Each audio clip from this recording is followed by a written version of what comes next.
burning, okay, and you want to get rid of it as soon as possible to not absorb the heat and cause a burn. The faster you get rid of it, the less it's going to hurt your hand, right? The longer you hold on to it before you throw it, the more heat you absorb into your body. That's what it comes down to with really dark colors absorbing heat. And you can mix and match vibration. If something's vibrating faster and you want to absorb heat, what do you have to do? These are questions you need to think about. I really want you to start considering what I'm saying. Don't memorize it. Think about it. How does a microwave work then? It's a higher speed. Why?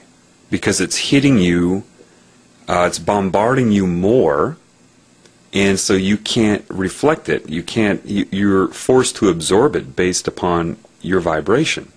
It would be the same thing, okay, if you want a wavelength directed at you that would burn you, well, if you lowered your vibration, you could lower that wavelength or that frequency in a correlatable way to you to have the same effect on you. If you lower your frequency to a certain amount, you could lower the frequency that is being directed at you to have the same effect, as long as it's proportional to how much you've lowered your frequency. The only reasons microwaves tend to heat things up here is just the things that you're perceiving. If something's vibrating faster, it's not going to heat it up as much. Based upon that, I mean, I haven't looked it up yet, but I'll put myself out there. I can predict, based upon my knowledge of reality, that cold water will heat faster than warm or hot water. Or, in other words, it will absorb heat faster, proportional to its own vibration, its own vibratory state. Anyway, so you understand that. Then the idea of, okay, well, how do they use colors against you then? My connection to this intuition, which is connected to life itself, gave me the answer. So you're looking at the color green, right? Well, what you're seeing is the rate of reflection of light. Its heat will be dependent upon that rate, like hot potato. What happens if you go into a room and shine a red light? Everything looks red right away, right? And everything in the room is a variable color. You frequency lock onto the red itself. Therefore, everything looks red because that's a constant. That's what you're locked onto. That's what you're distracted by. However, the longer you're in that red light, you start to segregate out the other colors. Blue starts to look blue again. Yellow starts to look yellow again. Why? It's still reflecting red light at you. You saw it initially. But now you're segregating out and looking at the other components. You're still seeing red light. But it's taking that red light and emitting it in pulses of its own frequency. It's kind of like driving down the highway. You could be in the car and you could be throwing a ball in your lap, up and catching it. You know, one ball. Throw it up, throw it down. No resistance of wind. The ball appears to be just going up and down to you. If you go outside of the car and look at the car moving, you see that the car is going, say, 70 miles per hour. The ball then would not be going up and down. It's actually making an arch over, you know, the speed it's going, 70 miles per hour, from the moment it goes up from your hand and comes back down. But then if you go off from that, you see the Earth is spinning, and it's actually not going in a straight line arch, but it's spinning. And then if you go back from that, the Earth is going around the sun, blah, blah, blah. This would be the segregation of detail. This is the very fundamental concept of a carrier wave. If you listen, and I've said this before, if you listen to a radio station and say it's 100 megahertz, you're not listening to 100 megahertz, a 100 megahertz sine wave. You couldn't even interpret that with your ears, but say you could. That's not what you're hearing, that's the carrier wave.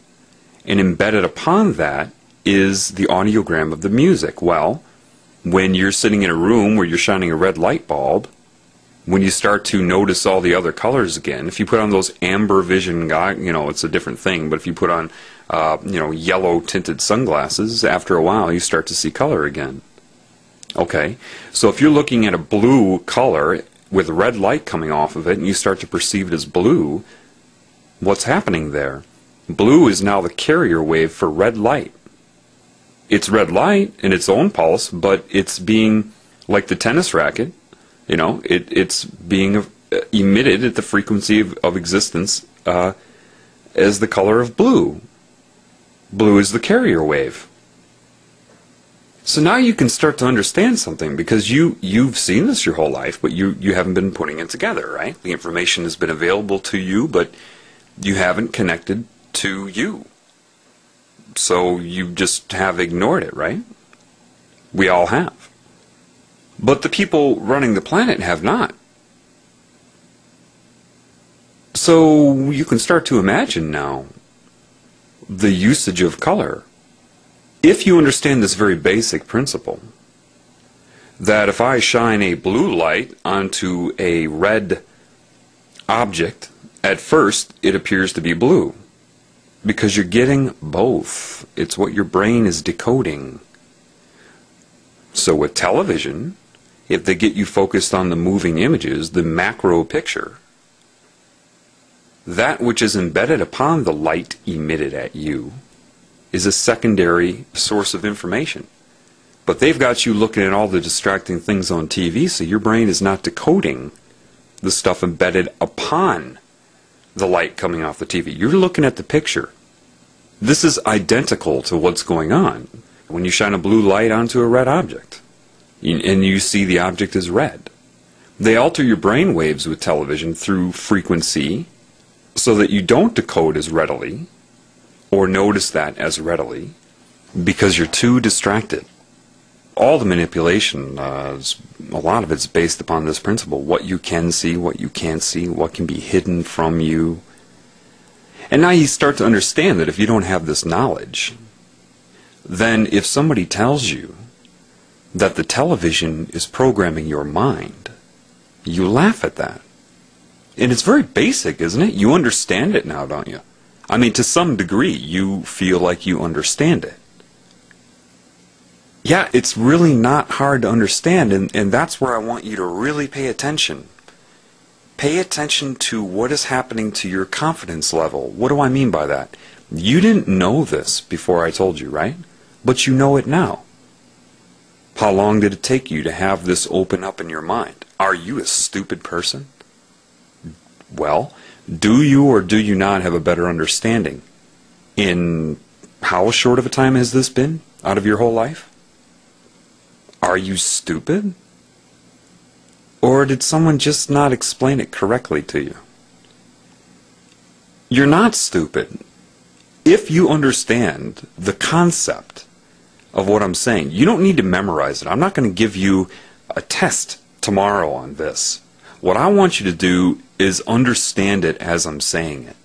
If you can do that, then you have to make yourself aware right now that you can learn. Think about it. If you understand it, I didn't make that happen. All I did was tell you. Whether you understand it or not is up to you. It's up to your capabilities. Do you hear what I'm saying to you?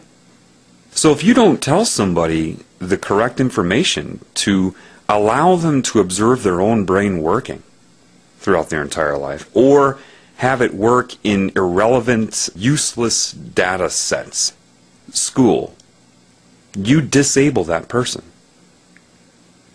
Do you have a better understanding of how color affects you? Well, color is a frequency, right? Okay. Well, you are a frequency. Your brainwave state is a frequency. If I stimulate you with a color, and it has a certain frequency, it's going to react with your body because you can see it. That means you are in the same bandwidth of existence. Anything you can perceive is within your bandwidth. Therefore, its vibration can affect you. That makes sense, right? Otherwise, you wouldn't be able to interfere with it. You wouldn't be able to interact with it. Well, meaning, so you can hear on average from 20 hertz to 16